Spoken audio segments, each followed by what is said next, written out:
Hi everyone, I just wanted to let you know we'll be starting in about 10 minutes. This is for the benefit of those people who are viewing us on YouTube, just to know that something is coming and will be happening soon.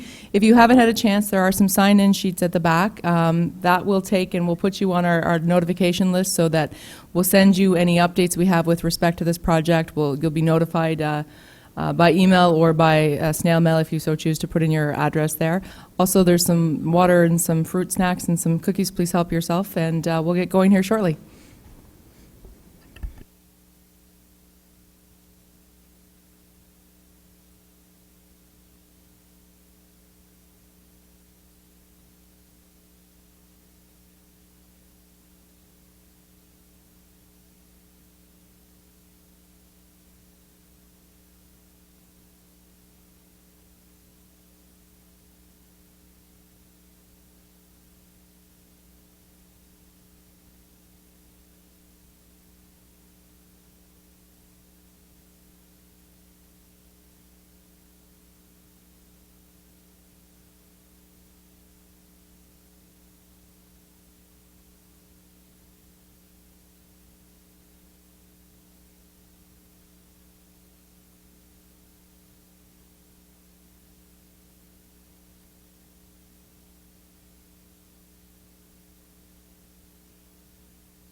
So good evening, everyone. Thank you so much for coming out tonight. For those of you who don't know me, and I don't recognize everyone's face in the crowd, my name is Andrea Betty, and I'm the Director of Planning and Community Development for the town of Penetanguishene. I'm really impressed to see a turnout tonight, although you might not think this is a lot for a planning event. This is a lot for what we do. So thank you each and every one of you for coming out tonight and helping us start off this very important project for the town. I'll just do a quick few introductions and then I will turn it over to our consultants. So from our consultants, Meridian Planning, is Nick McDonald and Jessica, and I'm sorry, I'm not going to try and say your last name, Janik. So they will be taking over for me in a few minutes. But also I wanted to introduce to you our Deputy Mayor, Anita Dubois. She's here tonight. She's also the chair of the Planning and Development section of our council meetings, as well as Councillor Brian Cummings. He's here, and he is on part of the Finance and Corporate Services section. And we have also two members of our steering committee here in attendance as well. We have Larry Cascanet and Mike DeCourcy. They are both on our steering committee, so those are our citizen appointees to help inform this project itself. So we have this live stream, so if you want to go back and relive tonight, you can always tune into our YouTube channel. It'll be there forever. And so they can see our screens, and should you want to ask questions at the end, we'll just try and get you a mic so that they can hear. It's the best way to hear clearly. So for right now, I will turn it over to Nick and Jessica to run through a quick presentation for you. And then we're also here for the rest of the night to answer any questions that you would have. So thank you very much. Thank you, Andrea. Thank you, and good evening. As mentioned, my name is Nick McDonald. I'm also glad to see as many people coming out to talk about zoning. Many people don't think zoning bylaws are important until a zoning issue affects them in some way, shape, or form. And zoning bylaws regulate and control pretty well everything you can do on a particular property. And most times people don't intersect with zoning bylaws at all. They never have to apply for a zoning bylaw amendment. They never need a minor variance. When they build something, they build it in compliance with zoning. But every once in a while, you come into town and you want to do something on your property and you find out the zoning bylaw doesn't let me do that and I have to change it somehow or get an exemption through a minor variance. Or your neighbor is doing something and you say, how can that happen? How did that get there? And you go to the town and the town says, well, the zoning bylaw says it's okay. Oh, okay. So that's sometimes surprising. So we're here today to talk about zoning bylaws and a new zoning bylaw for the town. We are at the beginning of our process, and Jessica is going to take us through that. I've been doing this for over 30 years. I've got a lot of experience with zoning bylaws. Actually wrote the township a tiny zoning bylaw many, many moons ago, for those of you who are interested, but have a lot of experience in zoning and are really looking forward to working with the town, the steering committee, and council on this very important project.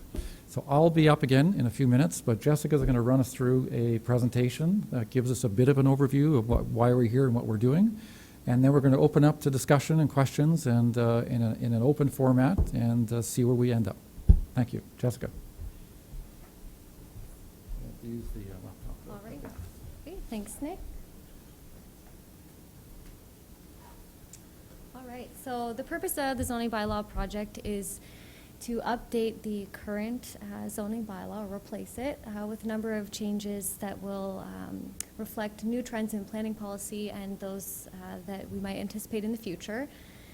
The reason that we're yes? Could you speak into I can. Is that better? Okay.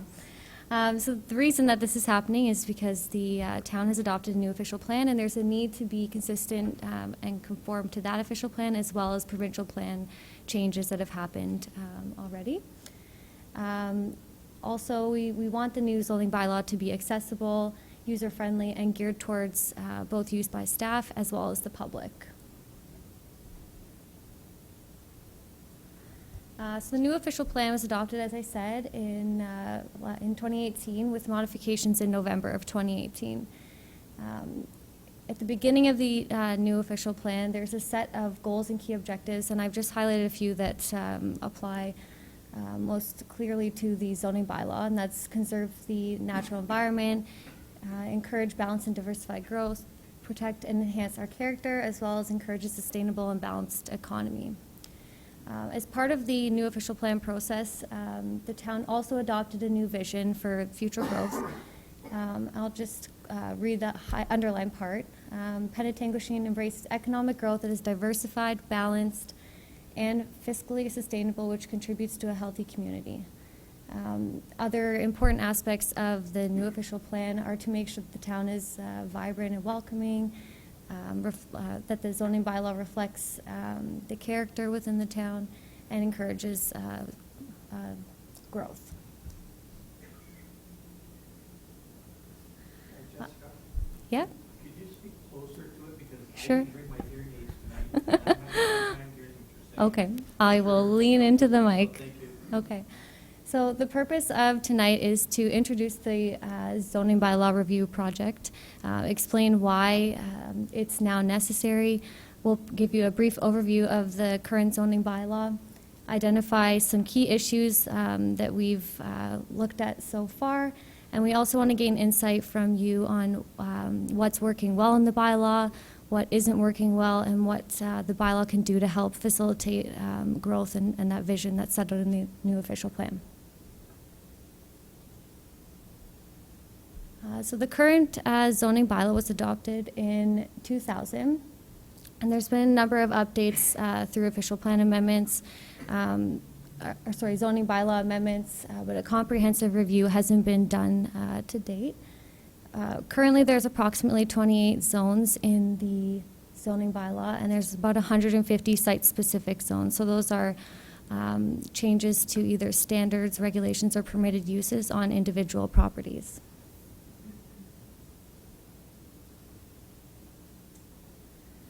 So Nick alluded to this in his intro, what exactly a zoning bylaw is. A zoning bylaw implements new official plan policy through detailed regulation, and these regulations help achieve the planned land use and built form that's set out in the official plan. A zoning bylaw can help manage land use conflicts and separates incompatible uses. It describes the type of uses that are permitted, as well as applies regulations for character and what kind of structures and how a structure can be located on a lot. It also applies a set of zones to every single property in the town.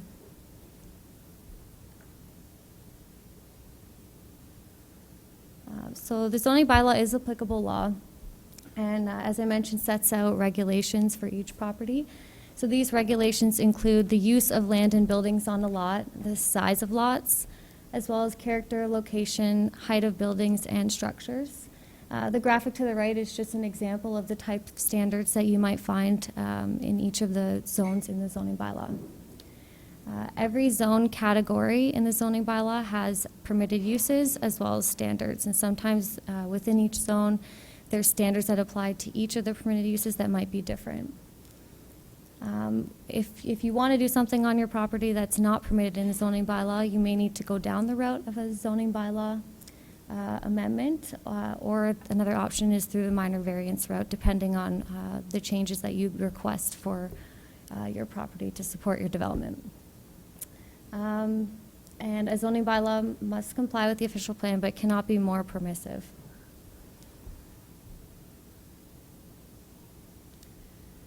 So as Nick mentioned, we are at the very beginning of this process in phase 1 of 4 phases. So tonight we are at the zoning symposium. There's also going to be a number of stakeholder meetings and the preparation of a background review study that will detail what the current zoning bylaw is, what changes might help achieve the goals of the official plan, as well as what the options are to move forward. Phase 2 is the proposed policy directions, and that will run from September 2019 to December 2019, and includes a council workshop, preparation of policy options, an open house, and stakeholder meetings. Phase 3 is the actual writing of the drafting of the zoning bylaw, which is from November 2019 to February 2020. This will include a number of iterations of the zoning bylaw, as well as a presentation to council. And then the final stage is finalizing the new zoning bylaw. This runs from about March 2020 to May 2020 when we plan to bring a zoning bylaw forward for adoption to council. Oh, and there will be a public meeting on that before the final draft is completed in phase 4.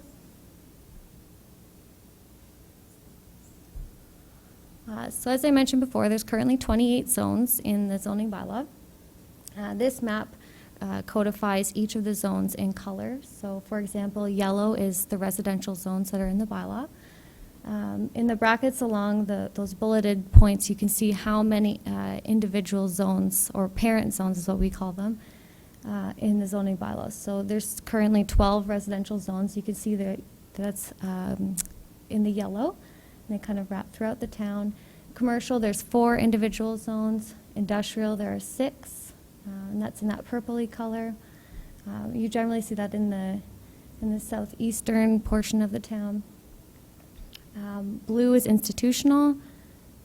Environmental, we have 2 different zones for that, is in green. Rural is generally for the rural lands that are identified in brown. And then deferred development, which are properties that are underdeveloped or not currently developed. And there's just that one individual zone. So I'll just take you through a few of the key zoning issues that we've identified so far. In general, there's a number of general provisions that apply to all lots in the town that need to be updated. For example, there's several definitions that require clarification, or a number of definitions that are almost the same, but have a few different words that we would look to reduce to as individual definitions. The zones in the current zoning bylaw are not unique to the underlying designations in the official plan. So the new official plan brings in land use designations that set out the future growth for each of these areas. And there's not a specific zone applied to each of the designations in the OP. So it makes it hard to apply policy from the OP into the current zoning bylaw. As I mentioned before, there's also a lot of site-specific zones, approximately 150. And in general, there's an opportunity to make both the text and the mapping more user-friendly. A point that we notice is that the new official plan includes the designated downtown and waterfront area. There is no distinction in the current zoning bylaw for parking standards, but there is an opportunity here to be more flexible with parking and loading standards to help support economic growth in this area.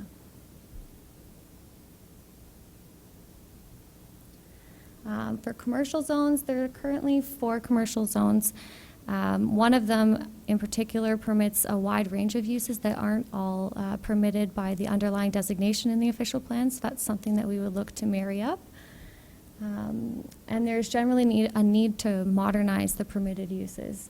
For example, a tavern, it's kind of an outdated term, and broadly define different categories of uses, such as retail uses in the commercial areas.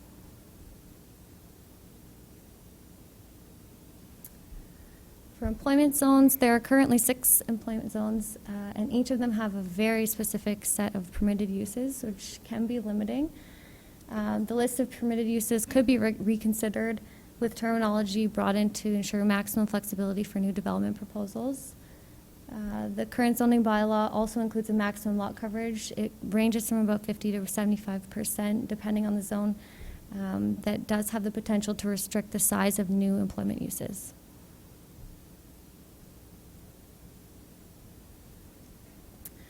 So following tonight, after this zoning symposium, we will finalize the background review study, review the input that we've received tonight, as well as from our next meeting with council. We will then prepare proposed policy directions for the new zoning bylaw, and following that, another opportunity for public engagement will happen through the form of an open house and stakeholder meetings. If you do want more information as we move through the process, Andrea will post it on the website provided on the slide, and Andrea's contact information is also there should you have any other questions. I'm going to hand it back to Nick for a number of questions to consider.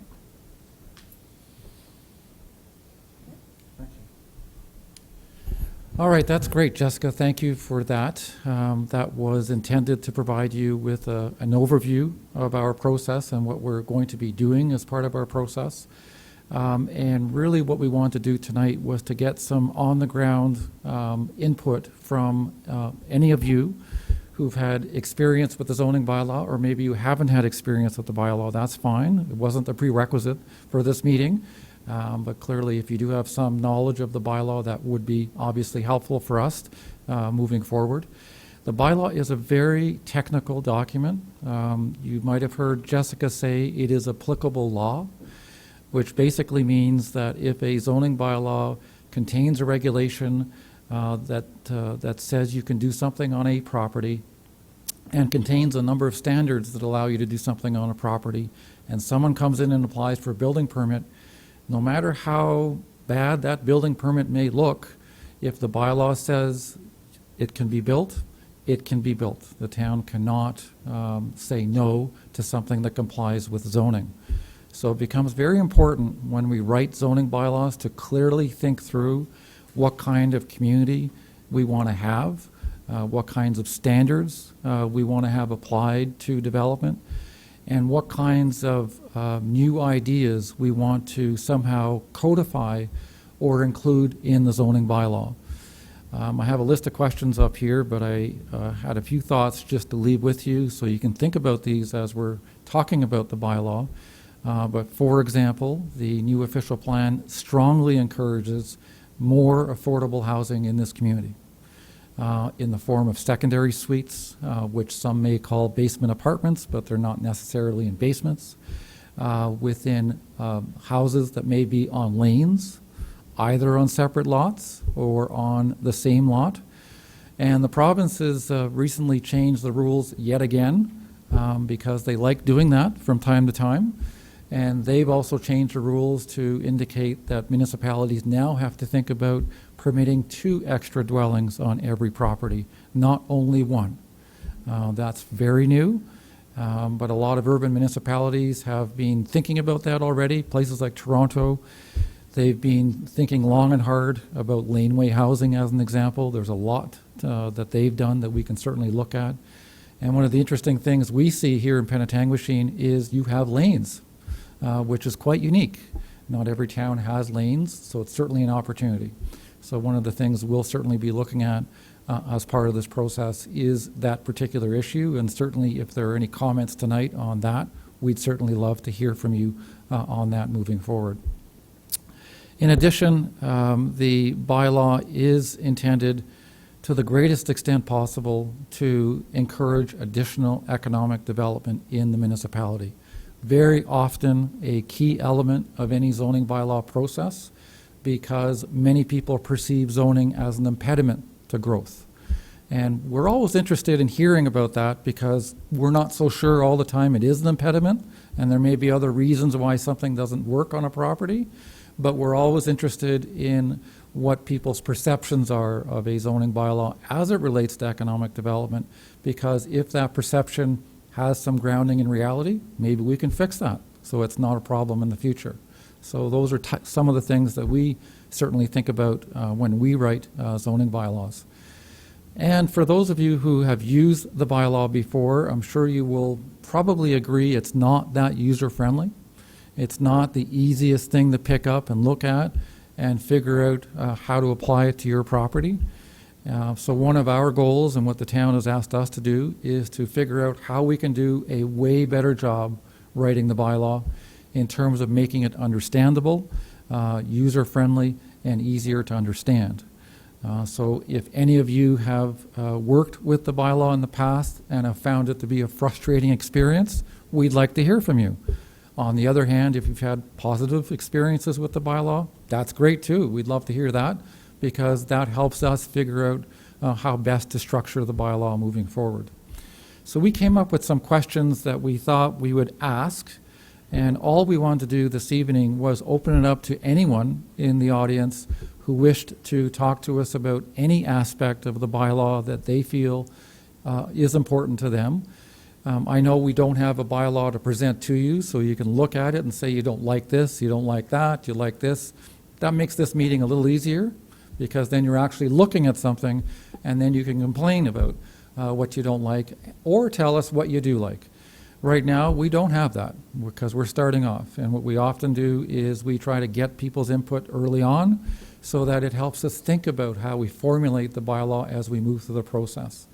And in every successive meeting after this one, you're going to see something to respond to. You'll see a background report, you'll see policy directions, and eventually you'll see a bylaw that you can respond to. But many of the ideas that go into our bylaws start at the beginning when we talk with folks like yourself and get some of the broad thoughts and the broad thinking from people. And then we go back to our office and we think about these things and we say, oh, how can we deliver that? Here's what the town's looking for. How can we achieve that objective?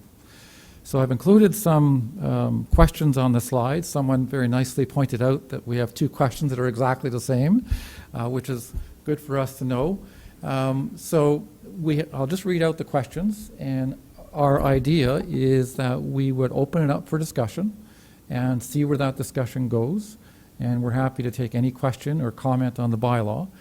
But our first 2 questions are saying the same thing, but they were intended to say 2 different things.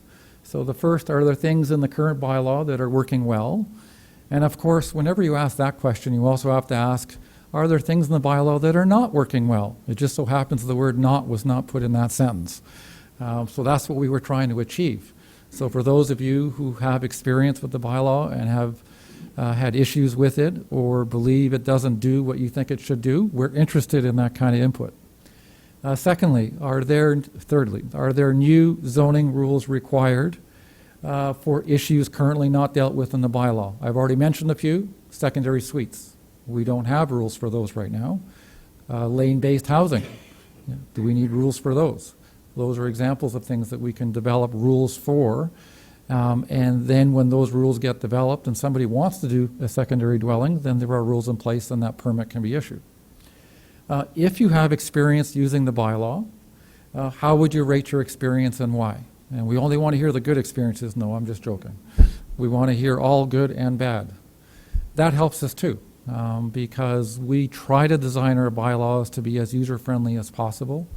We try to organize them in a way such that they are intuitive. So if you're looking to figure out what you can do on a residential property with a single detached dwelling, we try to put everything you need to know on one page if we possibly can, so you don't have to look in 20 different places to find out what the rules are that apply to your property. And that's one of the things we'll be looking at as part of this process.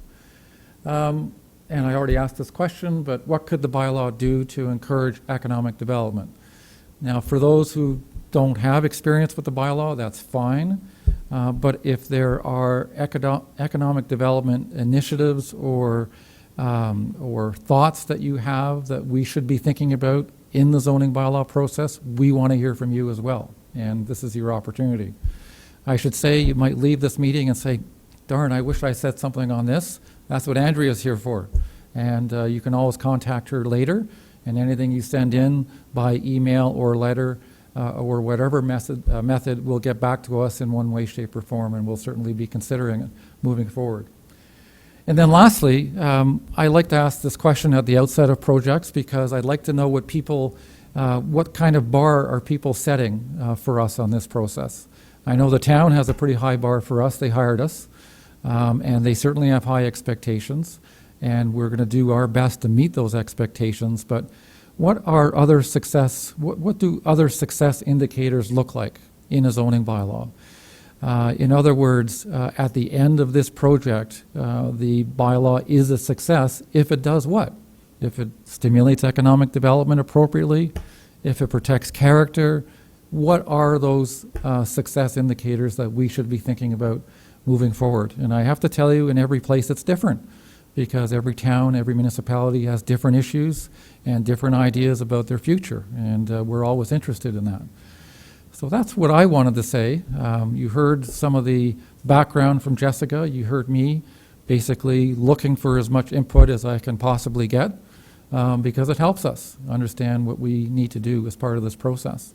So with that being said, I'm happy to open it up to anyone who wishes to provide a comment, ask a question. If we can't answer the question, we'll ask Andrea to answer the question. But we're here to respond as best as we can.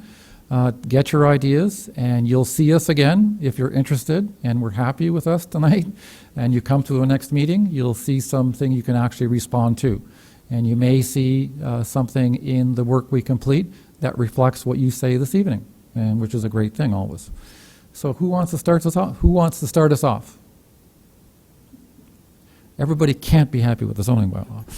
Start with you, sir. The new bylaws cover things like amount of hardscaping you have beyond driveways?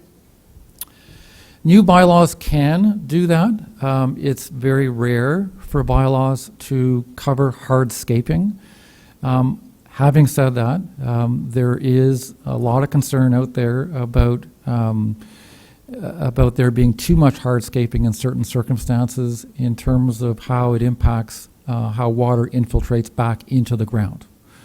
And in a lot of places, having water infiltrate into the ground is a good thing, because then you don't need very big storm sewers and big ponds to collect all this water because it's already been taken care of. Is there anything specific that you think we need to think of on that regard? General question. It's a good one, though, because in many urban areas in which we do work, one of the biggest issues we deal with are the width of driveways, as an example. And as you get closer to the Toronto area, not surprisingly, properties, and especially new properties, are very small. And people still have 3 cars on a property that's 28 feet wide. And that is a real challenge, especially if your front yard is only 20 feet deep. So it's a significant issue. Not sure it's an issue here, but having said that, you will see new subdivisions that will have smaller lots going forward. So that will be an issue we have to think about. So I like giving long answers because I like the questions. Yes, ma'am.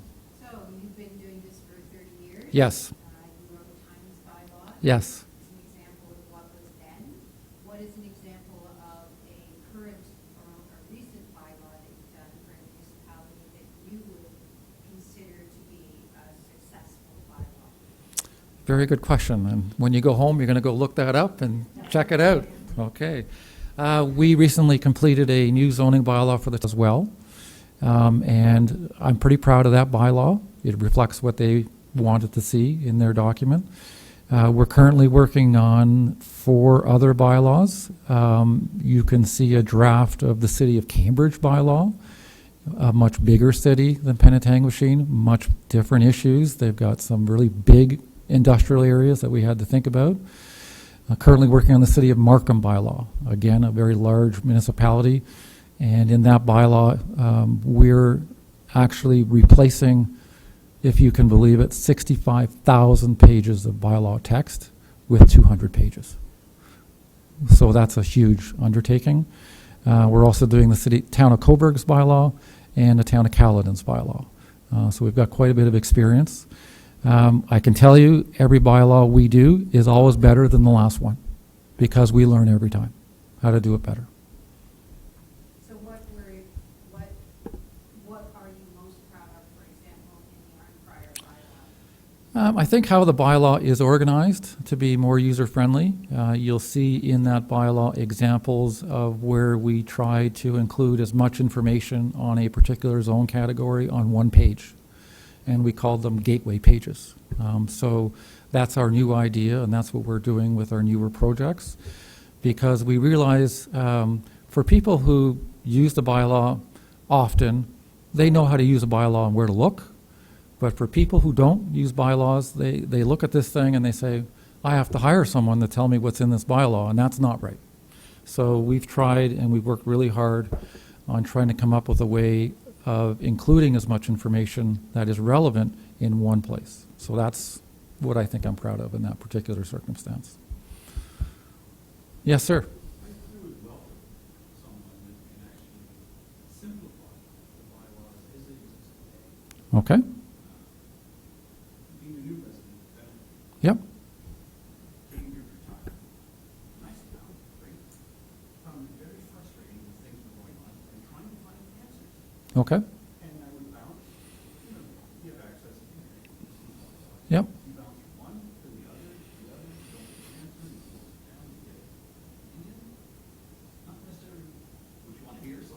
Right, right. But it's unsubstantiated. You can't find where this actually exists on a piece of paper. Okay, So that's a frustration level on our behalf. okay. The other one is, somebody made a comment about hardscape. Yes.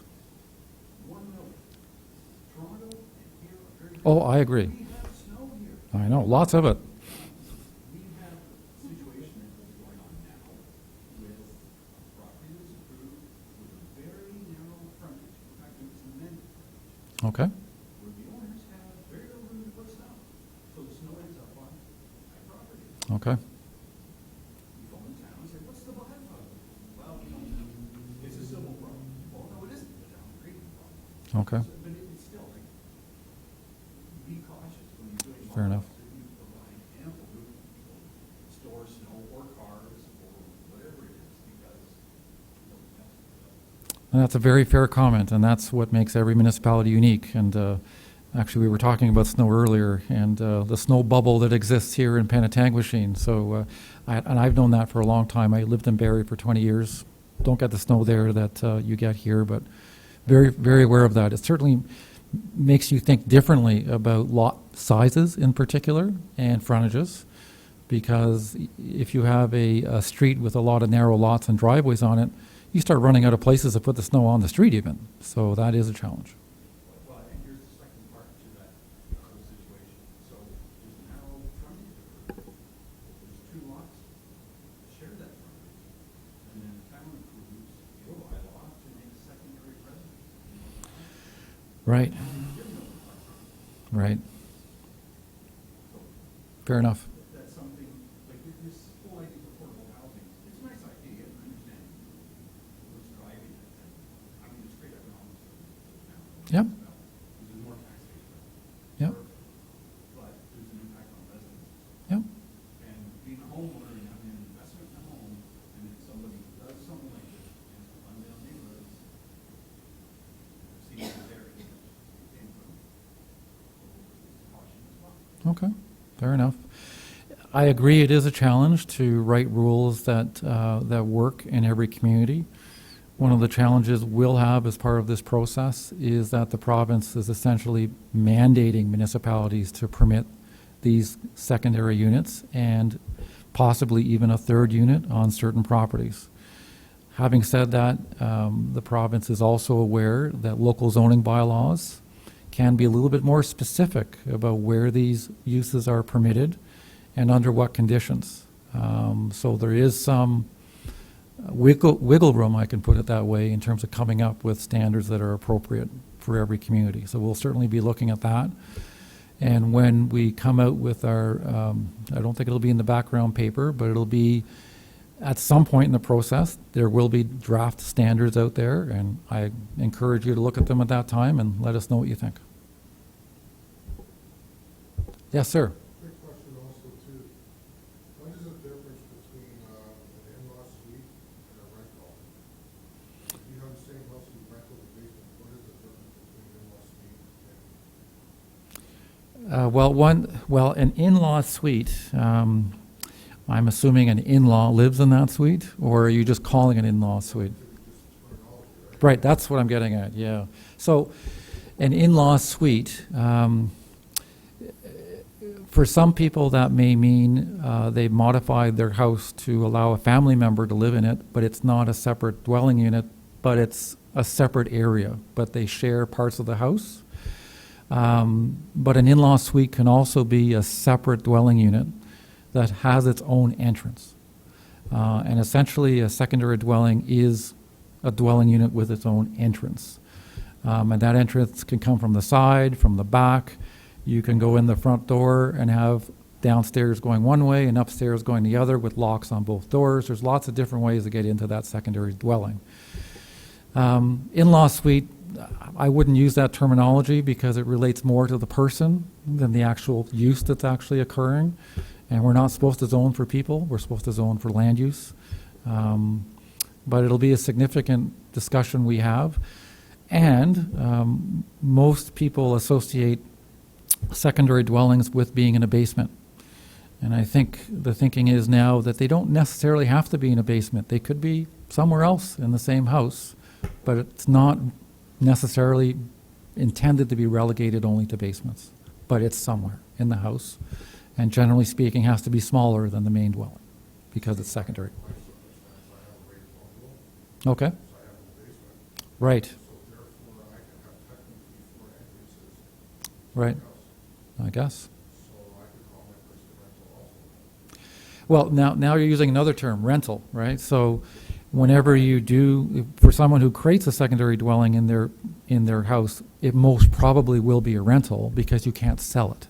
So there's no way you can sell it because you can't divide your house legally and convey it, right? So it ends up being a rental automatically.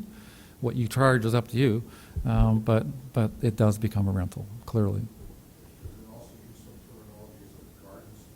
Yes.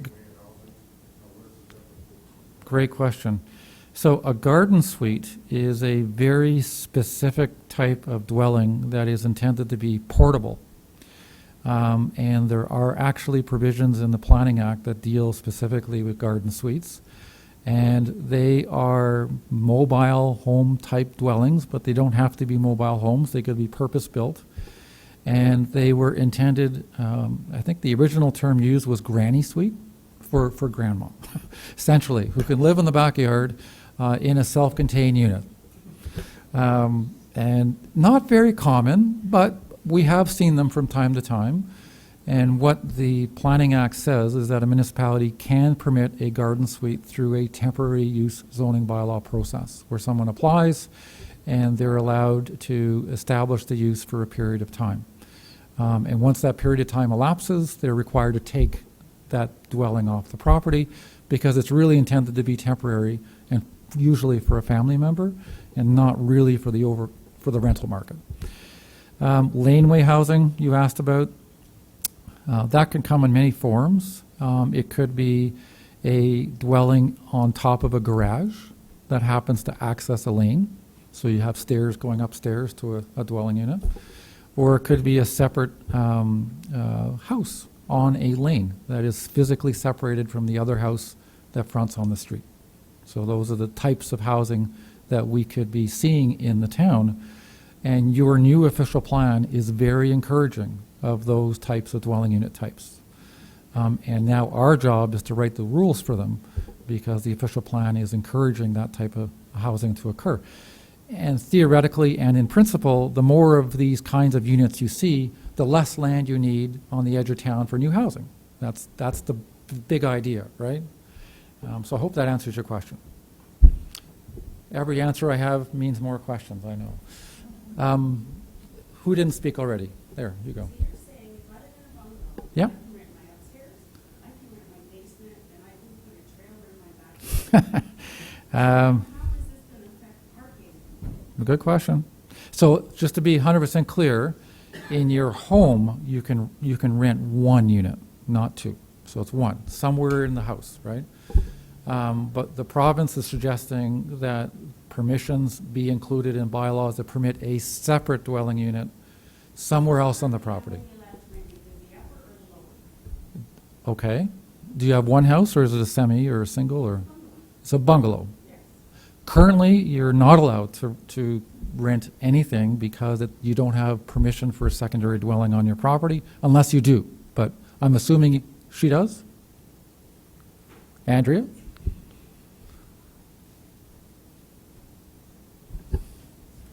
This is where the boss comes in and...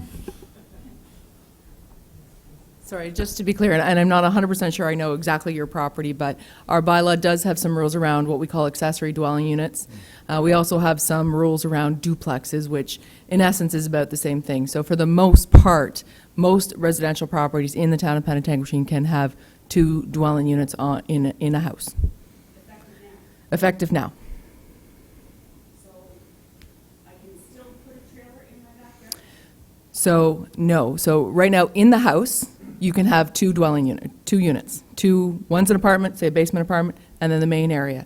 If you wanted to put a trailer on your property as a granny suite, you would then go through the process that Nick was talking about for a temporary use of the zoning, where it would be a temporary permission that you could have that third unit. I would guess at that point, we would sit back and say, okay, this is now 3 units, even though the province wants us to go there. from a municipal point of view, we take a look and say, now that's 3 units, not 2, which is what we currently permit for the most part across the town. 3 is that next level where we have to look at things a little bit, we want to look at things closer. Okay, so what defines looking at 2 units versus looking at? So, as I said, for the most part, most of our zones across town, For the most part. So give me an example of an area where they cannot rent out upper and lower in one floor. so I believe it is in our rural residential zone. If you want a specific zone, it's done by zone. So there's a rural residential zone that I don't believe has that permission. I can flip open my bylaw, but any of the zones that I'd say in like Penetanguishene proper, in the built-up area, has that permission for 2 dwelling units. Thank you. Yes, go back to you. Sorry, I haven't read through the new proposed official plan, so I don't know if there's any policies in there that address tiny houses. Is there anything in there, and will there be provision for accommodating tiny houses in the zoning bylaw? I'll defer to either Jessica or Andrea to answer that question. So, in essence, yes. We have thought about different types of housing forms. Tiny houses could be a consideration in there as well. I've had some recent conversations around green housing, so living off the grid in a tiny home with compostable toilet, that kind of thing. So those are things that I think have some general wording in our official plan, but it does come down to how do we implement that in the zoning bylaw. I can tell you that in our zoning bylaw right now, in some zones, again, not all residential zones, we have a minimum ground floor area that basically says no. So it's a little bit different and odd that I've seen in working with the bylaw, and I know Nick's probably been around has been around longer than I have. How many times or how many other bylaws have a minimum floor area requirement for a house, which again, a bit strange. So I think we'll get there, or we'll be thinking about that as part of this process. One of the big things that I've noticed lately is container housing. And that's another one that's, the tiny housing and stuff like that as well. Is that something that, maybe that we're going to be looking at through bylaws for the town, allowing that to go in? So great question, because I've also had these types of inquiries come in. I think there's a difference to be had with respect to what we can put in a zoning bylaw about rules about size of lots, servicing of lots, square footage of buildings, footprints, and so forth. What you're talking about more about container homes comes into the building code. So what is the standards on the Ontario Building Code that house is now have to comply with? So I know in talking to our CBO, that's where a lot of the issues come up about whether or not it makes a whole lot of sense to have container homes. That's a good answer, because are they insulated? Are they fireproofed? That's where you get those issues. And they are quite different. And I was recently in San Francisco and saw a whole container shopping mall. But San Francisco's a little different. They don't really have winter there, so they can do different things. Yes, sir. Things like Airbnbs. Airbnbs, yes, that is something that we will be looking at. A fairly complex topic. A number of municipalities have looked at this issue. A number have tried to restrict them, regulate them, license them, and tax them. So there's a lot going on right now. At the end of the day, it's sometimes hard for a municipality to regulate them because they don't often come to the town hall and say, hey, I got an Airbnb, what should I do? So it would be nice if everybody did that, but they don't. So it is something we'll be looking at. So I guess I'll throw it back at you. What do you think about Airbnbs? As a whole, I suspect I don't really like them, but I mean, a concern is, as you say, it's very hard to control, but at least if one comes up and it's a problem, the neighbors don't like it. Right. If there's a bylaw relating to it, then you have the opportunity to say, okay, Fair comment. deal with this somehow. Fair comment. One of the more popular ways municipalities are trying to regulate this is by limiting the number of days a home can be in the Airbnb listing market or whatever. I've seen 180 days, I've seen less than 180 days, but that's how municipalities try to do that. But the only way that works is if you also have a licensing process as well, which means resources, application fees, and so on to think about that. But we will look at that. The person who had her hand up left. Anyone else? Yes, yes, sir. Did you receive the new bylaw that it's not property compliance with the new bylaw? What happens in that case?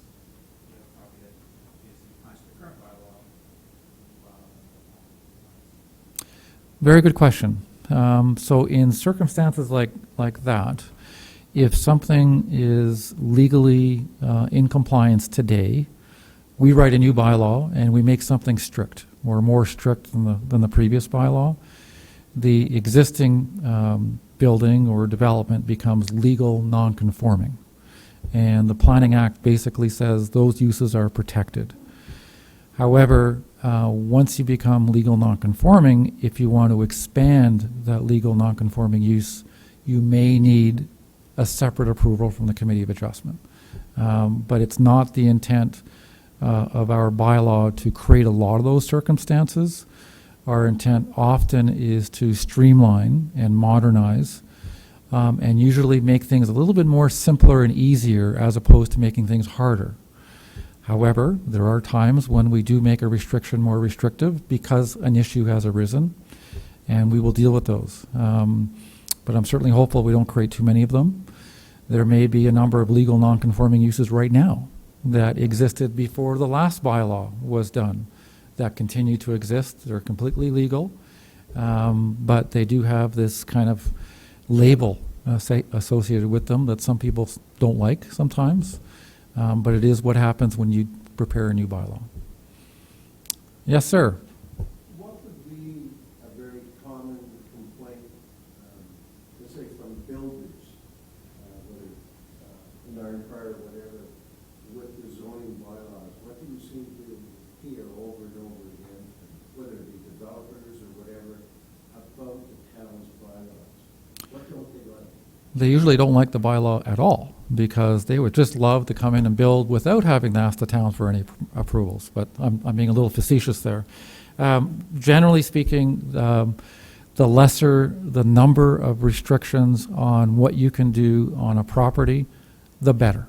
So if we create complicated rules, they don't like complicated rules. They like very simple, straightforward rules that tell you exactly what you can do and which are the same for the next guy. That's very important for developers. They don't like way too many variations, makes it way too complicated, nobody can understand them.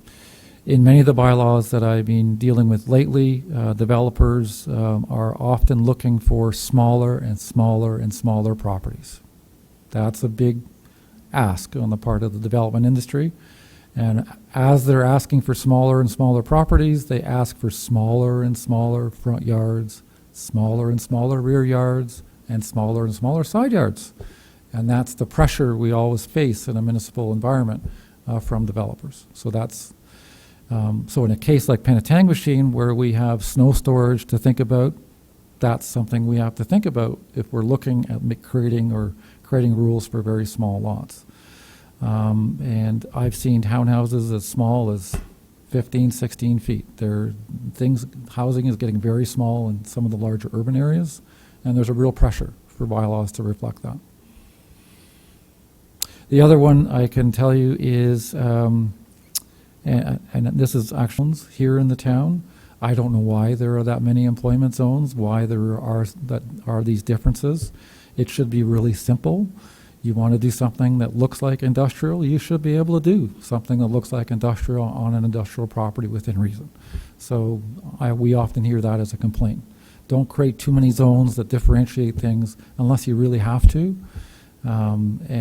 because then the rules apply fairly across wide areas and they're not specific to very small areas.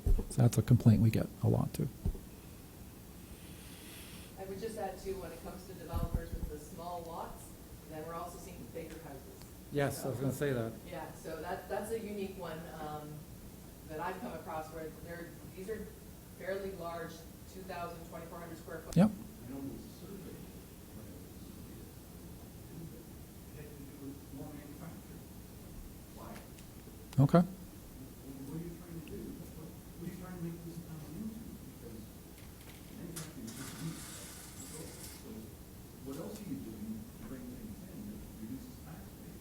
So the people who live here, in order to attract new people that want That's a broader question, and I believe there's actually a strategic planning exercise you probably would be very interested in, and that's Wednesday evening. And so that's the kind of question that gets dealt with in that kind of forum. I guess what we're doing is we're creating all of the regulations and the nitty-gritty that deal with individual properties. And it's quite common for municipalities to want more manufacturing, but it's not the type of manufacturing you saw in the past. It's quite often very small scale manufacturing, very specific to a very unique product. That's what we see happening a lot in smaller units. That's becoming very common. The big factory, very few of those are getting built these days. But you see lots of advanced manufacturing happening these days. And quite frankly, getting in the way of that is not a good idea because that brings employment into the town. And I'm assuming that's probably what the town was asking about. Any other thoughts or questions? So we're happy to just mill around if there aren't any, and you can talk to the three of us about anything that's on your mind. And we're happy to do that. Unless anyone else wants to ask a question, make a comment. Forever hold your peace. No, I'm just joking. No? Yeah, sure. Yeah. Yes. Yep.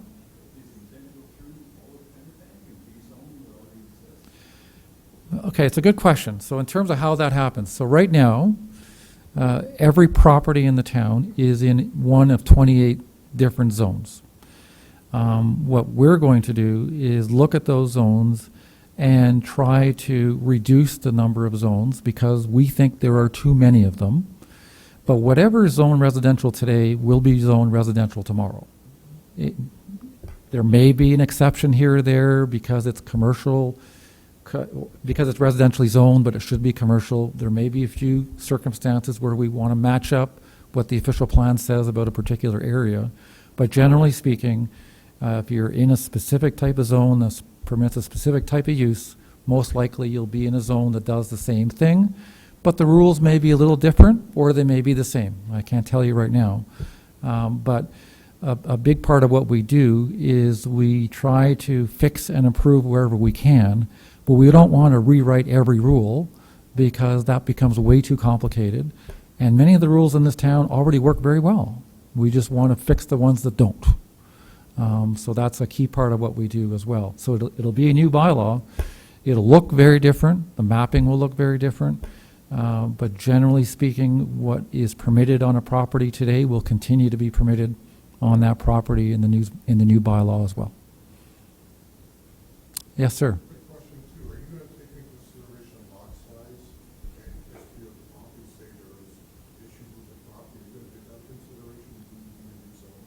Or putting into certain allocations or classifications? Yep. Lot size is definitely something we look at. And typically, different zones get created based on lot size and lot frontage. And we will be looking at that as part of this process and updating them if we need to, or leaving them as is. We're not there yet. Do you have a specific comment on lot sizing? I was just thinking too, like you're saying, you're always comparing Toronto. No, I just did it once, but I don't like comparing Toronto to here. I just, I'm saying though, is the rezoning bylaw Yeah. going to be like Toronto laws to here? No, Or absolutely not. totally segregated entity, Penetanguishene will Yeah. have its own bylaw? Yep. Toronto, Cambridge, Yep. Toronto can do its own thing, quite frankly. Toronto has its own problems and its own challenges and is very different than here.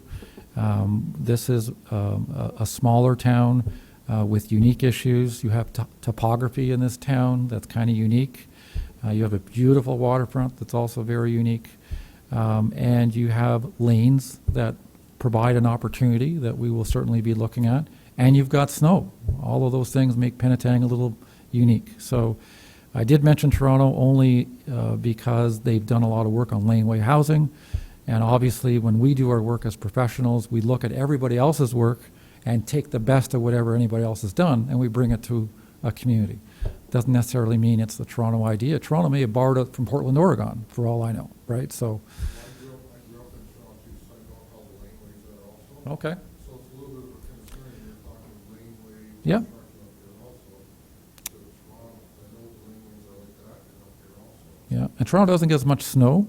I grew up in a lane in Montreal. That's where I grew up, and all my youth was spent on lanes, but they didn't clear lanes in Montreal.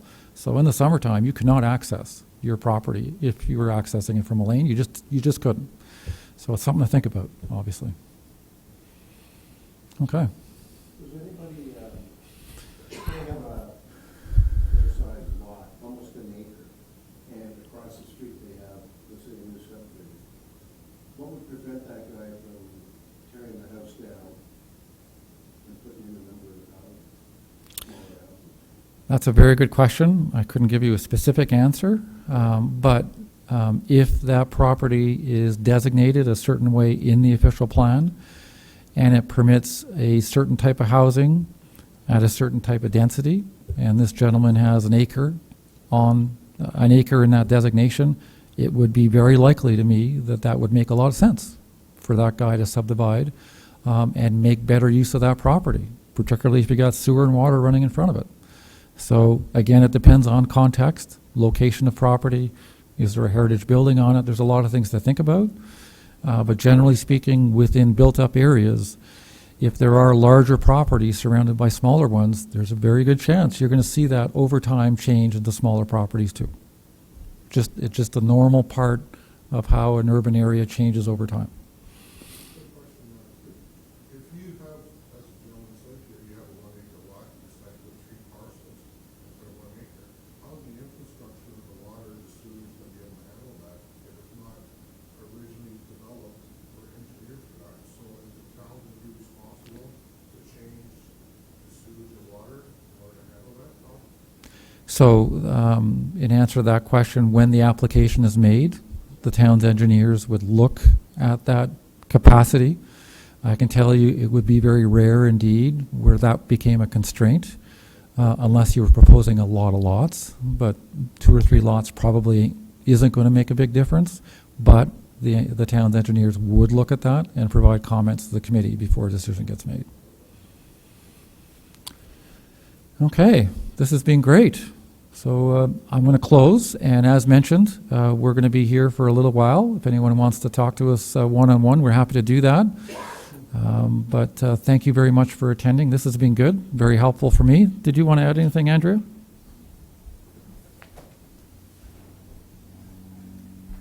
Just want to say thank you again for coming out tonight. I hope everyone has my email address, and if anything comes up when you go home, you want to think of something that you want to say, let me know.